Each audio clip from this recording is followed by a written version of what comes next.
repping. Ups and downs. Hit it.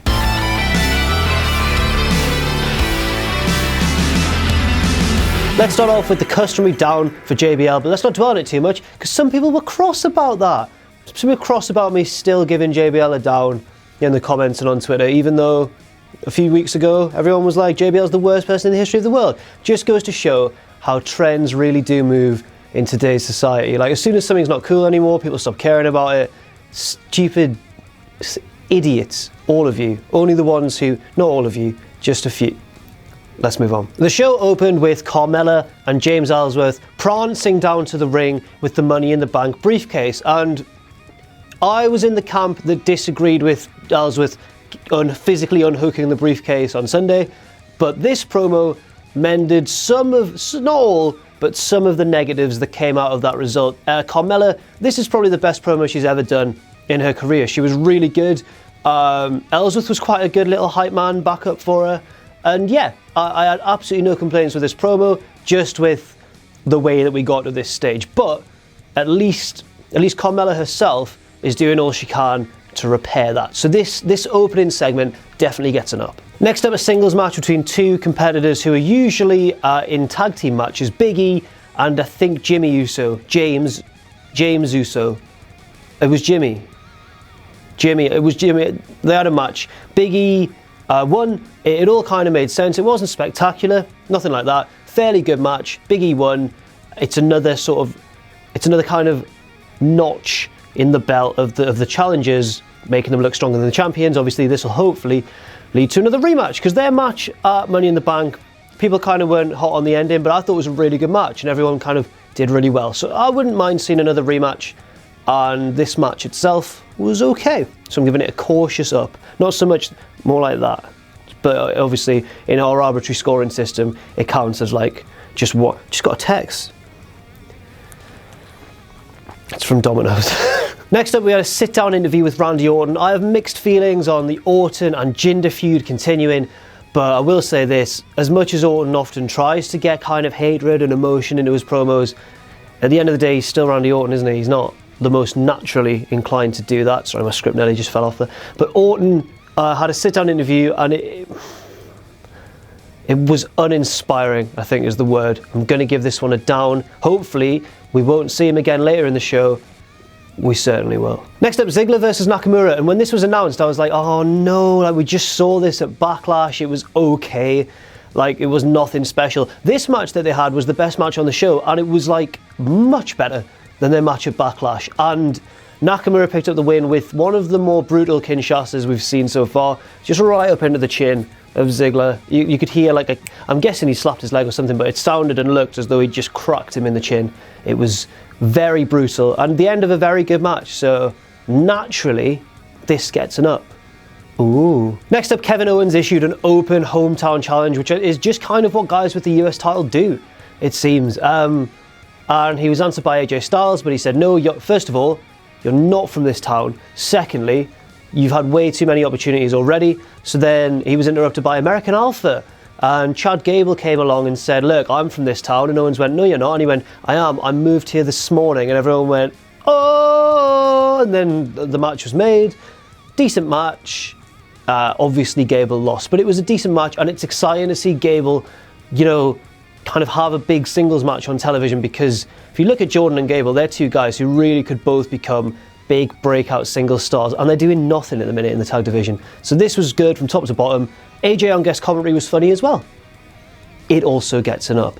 Ooh, that one was worse than the last one. Now we get to the major talking part of the show. Calm down, everyone, because Daniel Bryan is back from his, he took some leave when his kid was born. Now he's back, and he is stripping Carmella of the women's Money in the Bank briefcase. What is going on? Now, okay, all the baby faces went to see him at various backstage points and said Becky Lynch's was the most effective. She was so downtrodden and sad, and it was really good. But I have to disagree with the booking here. I think in taking the briefcase away from Carmella, WWE have kind of outed themselves as backtracking. They've kind of not stuck by the convictions of their admittedly terrible decision on Sunday, but rather than just kind of find a way to make that work, they've gone back on it, and I suspect that next week, when there's going to be the rematch for the briefcase, they're just going to have the same result, but with Carmella pulling the briefcase down. So they've got that visual that they can then always show, even though technically it was Ellsworth who won the first ever.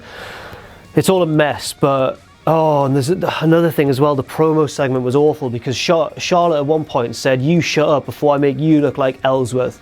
And then Tamina came in and went, "I'm going to make you look like Ellsworth, Charlotte." And it's like, she should have put the emphasis on, how about I make you look like Ellsworth? And everyone would have gone, whoa. But instead she went, "I'm going to make you look like Ellsworth." Just after Charlotte had gone, "I'm going to make it." Oh. That gets it down, by the way. And we move on to the main event of the night. A non-title match, I think, between Jinder Mahal and Luke Harper. I know he said Baron Corbin because Corbin did interfere mid-match and teased a cash-in, which I wasn't too keen on because that kind of is Carmella's gimmick, or was at the pay-per-view. And I guess will continue to be once she probably wins the briefcase back next week. But if both Corbin and Carmella are teasing cash-ins, it's going to get quite tiresome, to be quite honest. But the match was... It wasn't really a main event match, to be honest. There was no urgency, there was no like spark to it. It wasn't as good as Jinder's match with Randy on the pay-per-view. It was very much a kind of, here's a match that we all know the result to. Jinder won in the end with his, I've forgotten the name of it. What's it called? You know his finisher? Has it got an actual name? I think it's got a name now. Hold that thought. Right, here's a list of the finishes he's used over the years.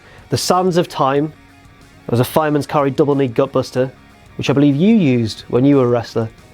The Karachi Valley Driver, that's bad, that's shit. A full Nelson Slam, Camel Clutch with theatrics for a bit, of course, they made him use the Camel Clutch, and an Arm Trap Neck Breaker, but citation needed on that one, so it might not be true. That's a list of Jinder's finishes, if that's what you were looking for. He used one of them, he used the Callas to beat, the only one he's currently using, to beat Luke Harper. Corbin didn't cash in the end.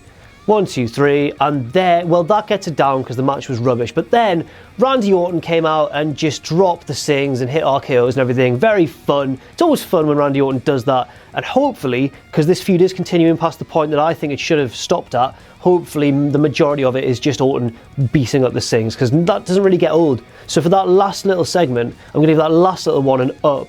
But the match itself, as I've said, gets it down. So the ups have won by 1, if my calculations are correct. So that's all for this week on Ups and Downs. What did you agree with? What did you disagree with? Did you enjoy Smackdown? I thought it was mediocre. It was alright. And what did you think, most importantly, of Daniel Bryan's decision to take the briefcase off Carmella? And who do you think will win next week? God, that's a lot of questions.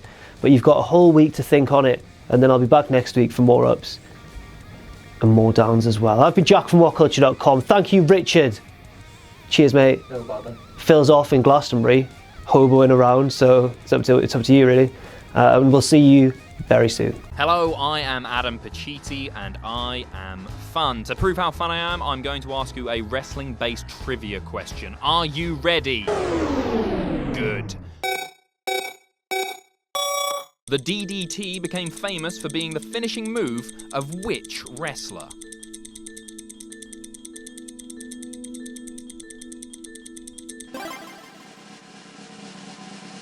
The answer is Jake the Snake Roberts. That was fun. For more fun, buy the WhatCulture Wrestling Trivia Game, available now at shop.whatculture.com.